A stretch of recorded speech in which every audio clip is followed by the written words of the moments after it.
Sir, you are muted, sir.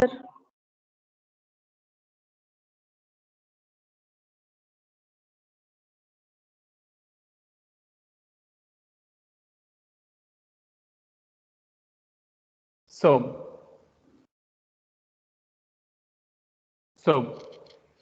we were talking about this dynamic allocation. With this dynamic allocation, we are going to build up this aspects. One, we are going to call it as uh, first fit.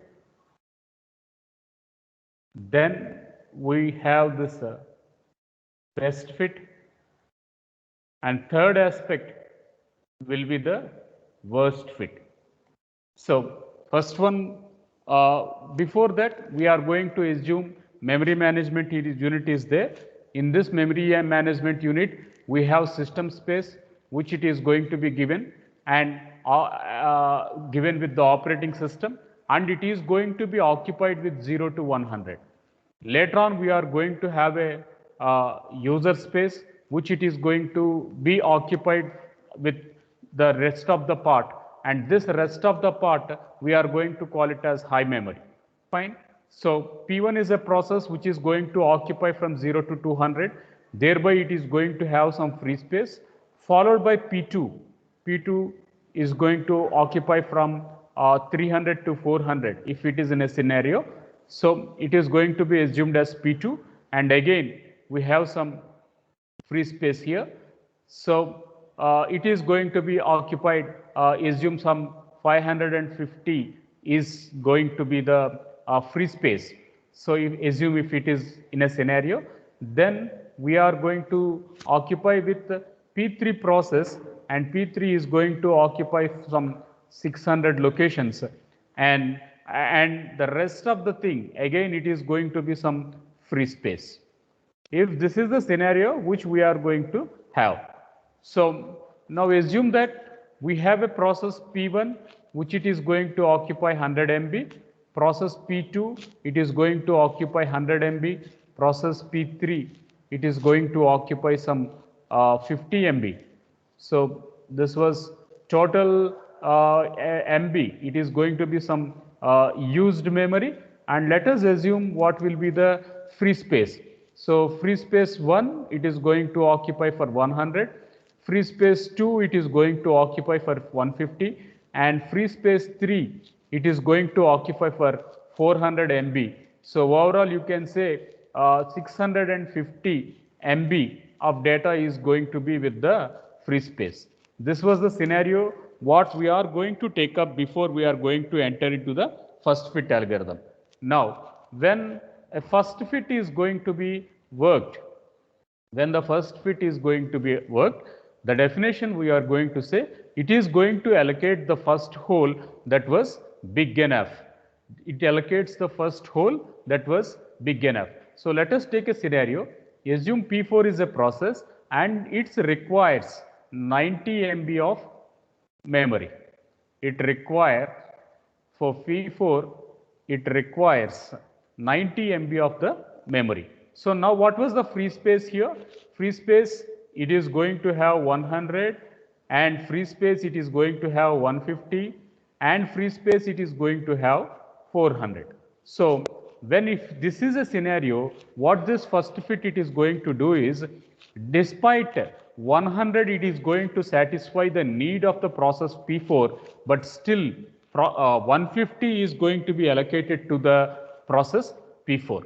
That was the scenario what this first fit it is going to take up. So it says that if it is going to be given 400, it is 2x's. If it is going to be given to 100, maybe memory may be short if any index locations, pointer memory locations are going to be raised dynamically, and if any relocatable addresses needs some other content, obviously it may not be able to manage for the process, so it is going to ignore it. Therefore, even though despite the availability was 90, still 150 is going to be assigned.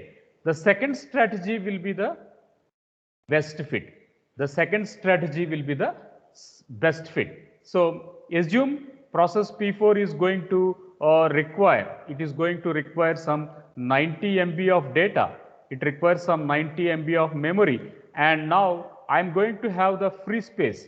I'm going to have the free space of 100. I'm going to have a free space of 150 and free space of 40. So it says it subtracts 90 from each and every value. It is going to make a subtraction of each and every value. So 10 is less, 60 is there, and 310 is there. So if this scenario goes up, now best fit, you can see the definition. It is going to allocate the smallest hole that is big enough. The smallest hole that it is going to be big enough. So as per this definition, it is going to take up 100 memory locations. Okay, it is going to need some 90 memory locations. It needs some 90 memory locations, and the rest it is going to be with empty data, and rest it is going to give it empty, and this position we are going to call it as some internal fragmentation. So this position we are going to call it as an internal fragmentation. So we talked about this first fit algorithm, we talked about this best fit algorithm, then the scenario will be the worst fit.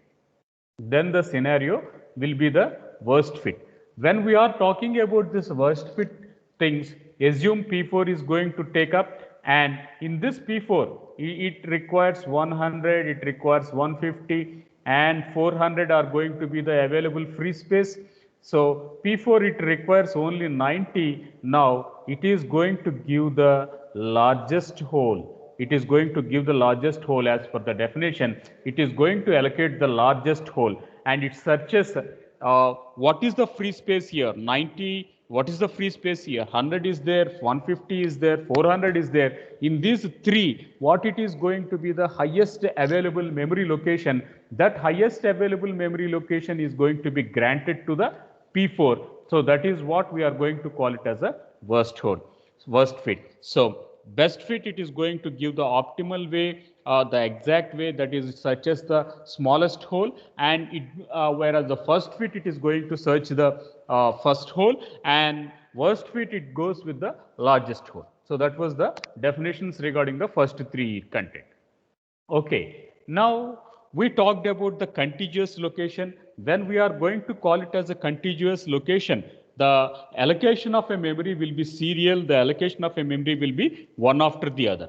Now assume that P4 is going to be taken up, and the best fit algorithm is going to rise up this content. The best fit algorithm, it is going to rise up this content. So what was the scenario here? We will be just talking it up. So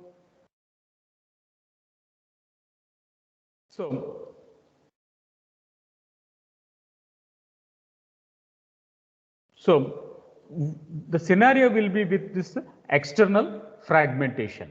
So what was this external fragmentation was, if a process is going to have a requirement for a process, still the availability is there, but it is not able to be in a position to meet the process requirement. Let us take the context here, and thereby we are going to continue this same example. Okay, fine. So we have taken up this example as follows. So now we are talking about this external fragmentation. We are talking about this external fragmentation. So in this external fragmentation, now what was the scenario was, I am going to have a primary memory here, and the low order memory is going to be occupied by the operating system. Process P1 is going to be with this 0 to 100. Process P4, it is going to occupy from 100 to 200, and then process P2 is going to be there. It is going to occupy from 200 to some again 300 memory locations. Assume up to 350 memory locations. There is some free space here, and P3 process is going to be there, and P3 process, it is going to be from 350 to 400. It is going to be from 300 to 400, and from 400 to some P5 process is there up to some 200 memory locations. 600 it is with P5, and rest we are going to assume it with some 1000 MB. So memory is going to be measured here, right? So we have this part as a user space, and where the operating system is going to reside, we are going to call it as some system space. So this was the scenario. So system space we do have in this scenario. Assume this is an example. So now there is a process P6. Let there is a process P6, and it wants and it is in a need of some 450 MB.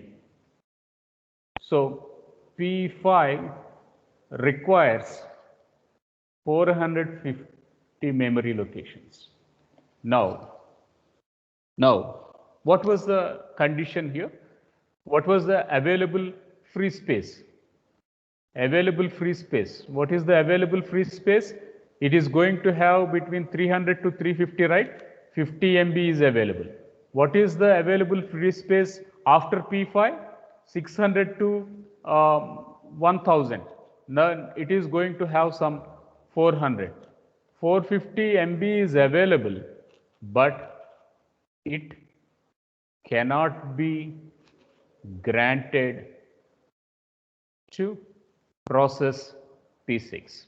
It cannot be granted to process P6. The reason was the memory was not contiguous, right? Here the reason was memory was not contiguous. If it has been serial one after the other, then memory would have been given to that process. So now, how is this rectified? How is this rectified? So now let us go back to the definition. Total memory space exists to satisfy a request, but it is not going to be contiguous. So you got the definition right? The total memory space exists to satisfy a request, but it is not going to be contiguous. So actually the requirement of P6 is available. 450 is available with the memory, but still memory can't be met by this operating system, because the part where this between the empty space, the free space between P2 to P3 and the free space after P5 is not going to be in a one after the other, is not going to be contiguous. Now, how is this addressed? It is going to be addressed using a technique called as compaction. It is going to be addressed using compaction. Using compaction, it can be addressed. It can be addressed. How is it going to be addressed? The addressment will be very simple. It says that shuffle the holes. Shuffle the holes or shuffle the disk blocks here. That means you rearrange the memory location. Rearrange the memory location. Rearrange the memory location so that what happens was the new process can be accommodated and free space nor allocated processes will be contiguous. So what was this proposal? What is going to happen was, first part will be with the operating system. Next we have P1 process, P4 process, P2 process. Then we have P3 process. Right now it is shuffled. There is no free space. You should observe it. Then P5 is there. After that we have a free space. After that we are going to segment with the free space. Now this was the order it is going to be taken up. So if this is an order, it is going to be taken up. Now we have free space of 450 MB. Now we are going to have a free space of 400 MB, 450 MB. Now obviously all the needs can be satisfied. So OS can be there, P1 can be there, P2 can be there, P4 can be there, and P3 can be there, P5 can be there. And finally, the P6 requirement can also be met up with the availability. So 450 is free space is going to be available. Free space is going to be available here. And P4 requirement, P6 requirement was 450. So total we am going to say the free space is 0 and P6 can be in memory. So now P6 can get an accommodation in this memory. So that is how we are going to prove it with this external fragmentation. So external fragmentation, it is going to take up the services of the compaction. It is going to take up the help of a compaction and it is going to shuffle the memory contents to place all the free memory together into one larger block. So it has a free space which is between, it has a free space which is between P2 to P3 and it has a free space between P5 and further. Now what it is going to do is it is going to shuffle P2 partition, it is going to shuffle the P3 partition towards top and bring P5 in the P3's position, and it is going to rearrange the free space into a plot, into a pile, so that now from this pile, now data can be given to this a process whichever it is going to be requested. So the rearranging of that memory location, it is going to be done by external fragmentation with a technique called as a compaction, with a technique called as compaction. So now you can go through the definition here. So compaction, it is going to shuffle the memory. It is going to shuffle the memory so that it is going to place up all the free spaces together into one large block. So one thing what we have to justify was everything is going to be taken up in the runtime. It is not going to be done at the compile time. So the allocation what we are going to observe will not happen at the compile time. It is going to happen at the runtime. Therefore, we are going to say the relocation of the memory allocation, it is going to be very dynamic. The relocation what we are going to assume that allocation of a memory will be at a dynamic position. So that is what we talked about this external fragmentation. Now the second type of fragmentation what we are going to discuss will be the internal fragmentation, So in this internal fragmentation, so it is going to allocate memory which is going to be slightly larger than the required memory. That means I will show you the previous example here. So what was the requirement of process P4 means? Process P4 requirement was 90. How much memory we are going to allocate? We are going to allocate 100 MB of memory. So the process is going to occupy only 90 MB of data, but still the 10 MB of data may not fit to any process requirement. The 10 MB of data may not fit to any process requirement. It can't allocate to any new process, because if assume the minimum size of a process was 50, how to use this 10 MB of data, where to use? So it is going to be always creating a hole in the memory, in the user area. So to eliminate that distraction, what it is going to take up was, even the process size was 90, the extra 10 MB of amount of memory is going to be granted to the process, even though it doesn't have that requirement. So that is what we are going to call here as an internal fragmentation. It is going to allocate a memory which may be slightly larger than the required memory. So process P4 is asking for 90 MB and I am having a chunk of 100 MB. Still I know that 10 MB is extra, but still that extra amount of memory is granted to a process dynamically. So obviously that granting of 10 MB excess, which is slightly greater than the requirement of P4, is going to be called as a definition, called as a internal fragmentation. So in this topic, we have discussed about these various words. The first word was best fit, the second word was worst fit, third word was first fit. After that, we have taken up two contents. One we call it as internal fragmentation and another we call it as external fragmentation. So after having a detailed thing, external fragmentation is going to use the services of compaction to reshuffle the page content so that the free space can be pulled up or piled up together and new process can be granted by the availability and sees that the things are going to be contiguous. So that is from the present topic, that is memory management unit contiguous allocations. Okay. So after this, now let us have one small quiz for you. Only two objective questions. So I will put it in the text. I will put this in the text box as a poll here.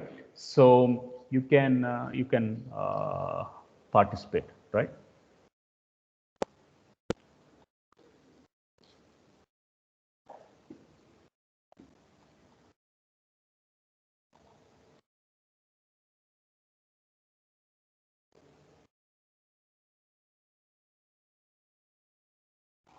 Yeah. Yeah. So you can give up the poll here. I'm giving you a question. The question was external fragmentation by compaction shuffles memory content to place all free memory together in one large block. Is it true or is it false? So that was the poll I have given you. You can mark up the poll. Okay. You can mark up the poll. Please do it. Now it is going, it was available in your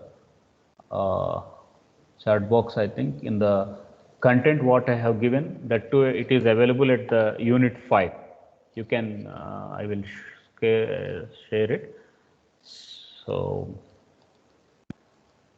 yeah, it is available here. So you can take this poll. You can take, it is in the posts which I have given. In the post it is. So in the post I have given you the question. So external fragmentation by compaction shuffles memory content to place all the free memory together in one large block. So that was the question. You have to answer right now. Go ahead. You have 2 minutes time. Let's fill this poll so that we can go to the next. Make it fast.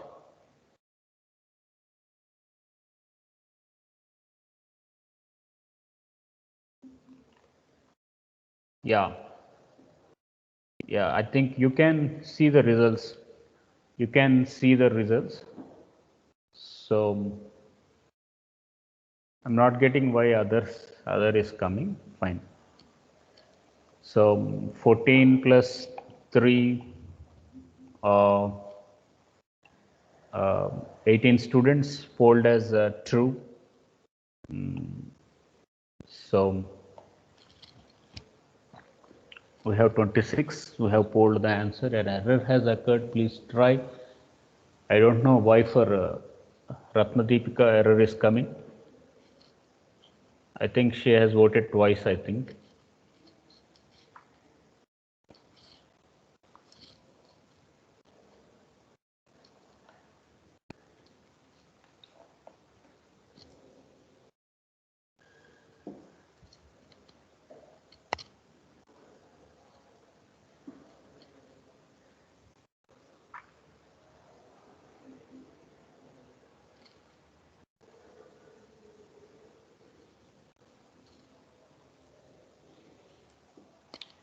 Yeah, 41 students now they have turned up to say that the definition of a external fragmentation, that was the aim of external fragmentation was to see that the allocation of a memory should be very contiguous. That means in between holes, it is going to have the availability of a memory, but still it can't distribute to the process needs.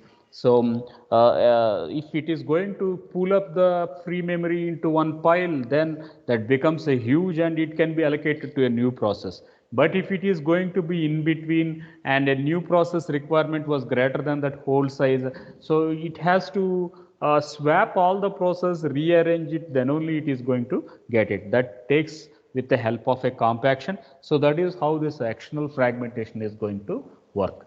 So we completed 2 minutes of your time. So now you have this answer was true. So most of the students, they have taken up with 52. So now what next was, we will be talking about we'll be taking a new topic that we are going to call here as a segmentation.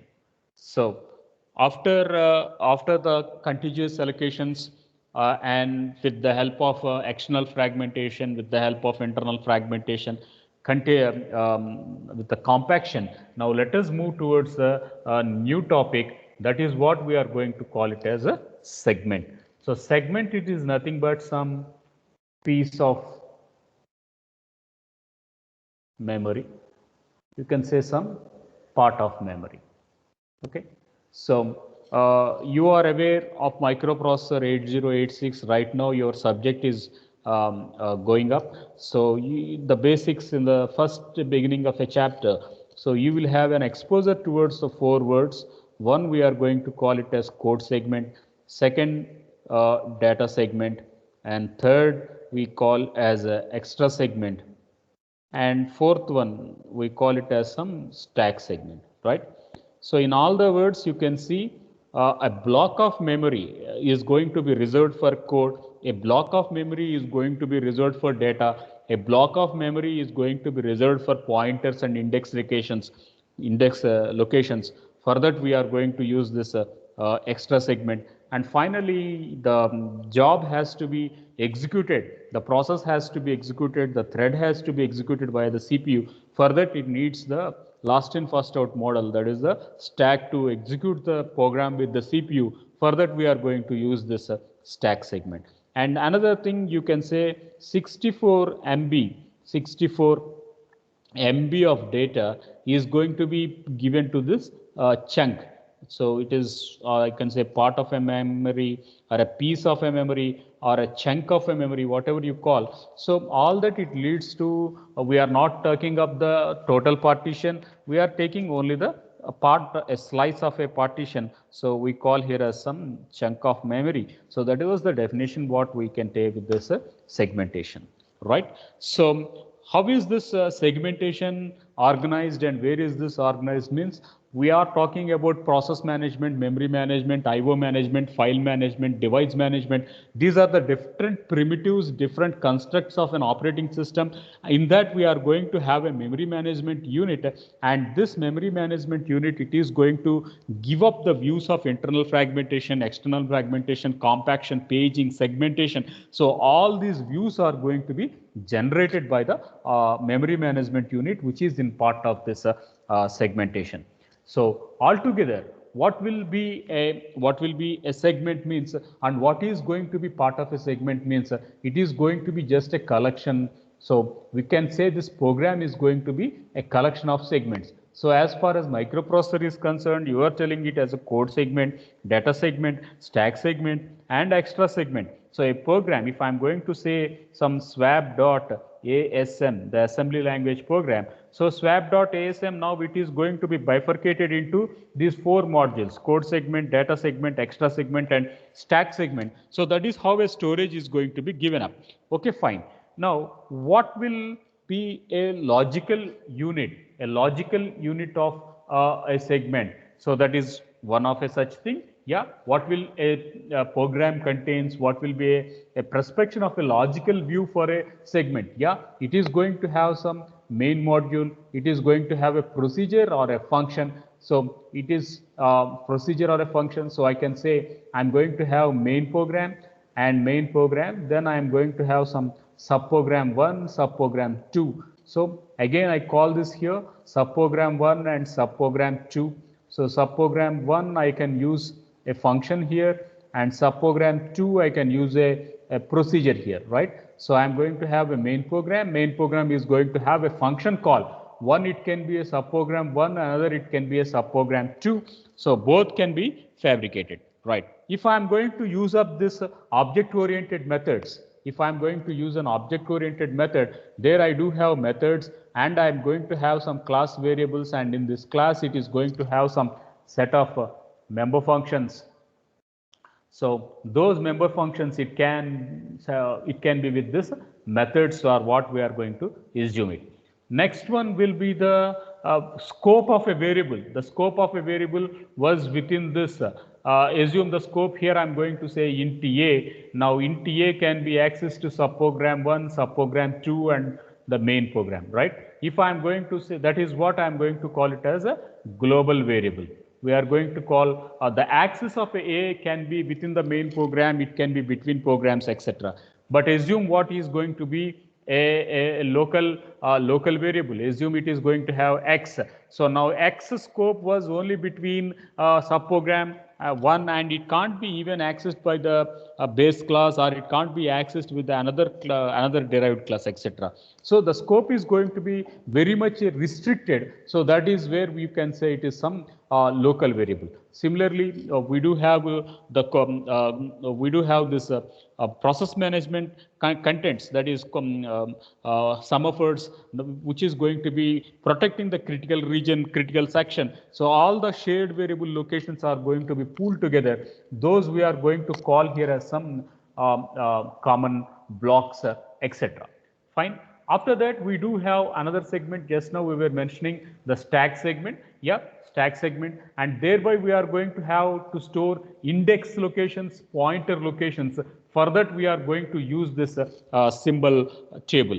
So we do have some stack values. We do have some extra segment. Extra segment, it is going to store up the symbol table. It is nothing but some array indexes, or it is going to hold some pointer locations, etc. So that is going to be piled up in this symbol table.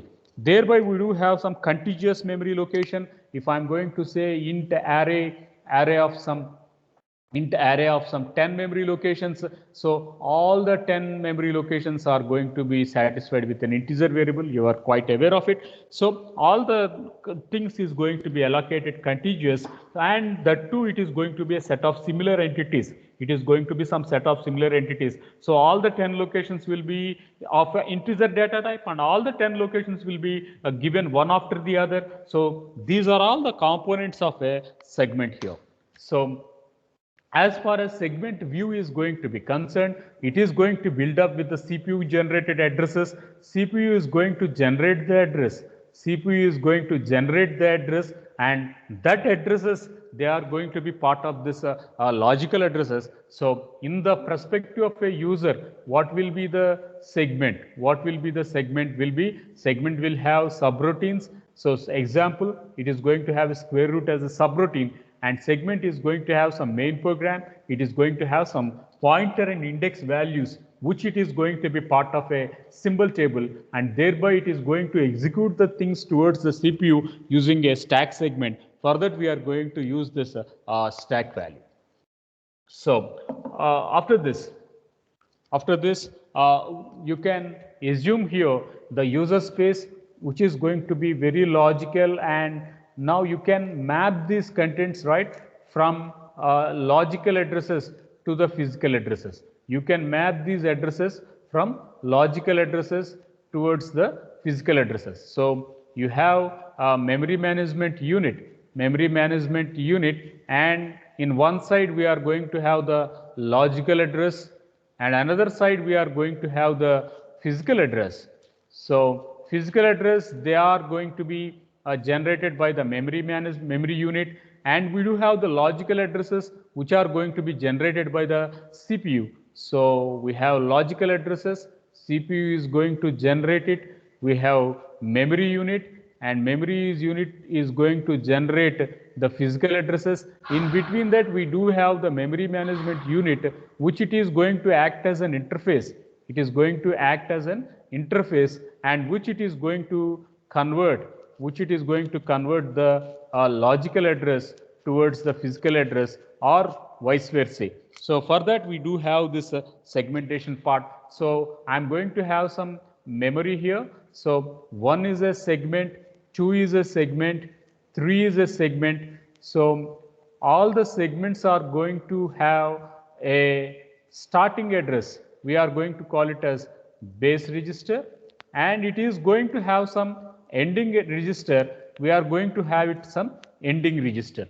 So we call it as some segment base, and we call here as some segment limit register.